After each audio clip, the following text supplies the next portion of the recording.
Netherlands, Germany, Canada, আমেরিকার মতো শীতপ্রধান দেশে চাষ হয় লিলিয়াম ফুলের। এখন দেশেই বাগেরহাট জেলায় চাষ হচ্ছে এই বিদেশি ফুল। অল্প সময়ে চাষ করা যায় বলে আগ্রহী এলাকার চাষিরা। সরকারি সহায়তা পেলে এই ফুল চাষ করে বাণিজ্যিক লাভবান হওয়া সম্ভব বলছেন সংশ্লিষ্টরা। বীজ উৎপাদনকারী প্রতিষ্ঠান লালতীরের সহযোগিতায় নেদারল্যান্ডস থেকে আনা ২০০টি কন্দ এনে চাষ শুরু করেন বাগেরহাটের মোল্লাহাট উপজেলার গারফা গ্রামের তরুণ প্রকৌশলী ফয়সাল আহমেদ। পরীক্ষামূলকভাবে ১% জমিতে কন্দগুলো রোপণ করেন। ফুল আসতে সাধারণত ২ মাস সময় লাগলেও মাত্র ৩৪ দিনেই ফুল এসেছে বেশিরভাগ গাছে।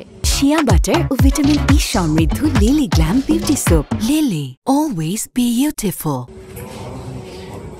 লিলিয়াম ফুল সাধারণত সাদা, হলুদ, কমলা, গোলাপি, লাল ও বেগুনি রঙের হয়। এ জাতের ফুলে ৬টি পাপড়ি থাকে, যেগুলো বেশ ছড়িয়ে থাকে। এই ফুলের রয়েছে বেশ কিছু ঔষধি গুণ।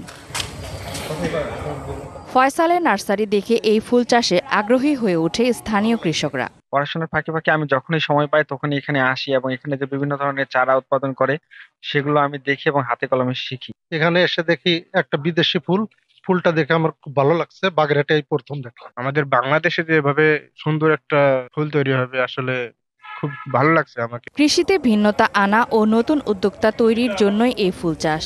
ভবিষ্যতে যা লাভজনক হবে আশা এই উদ্যোক্তার।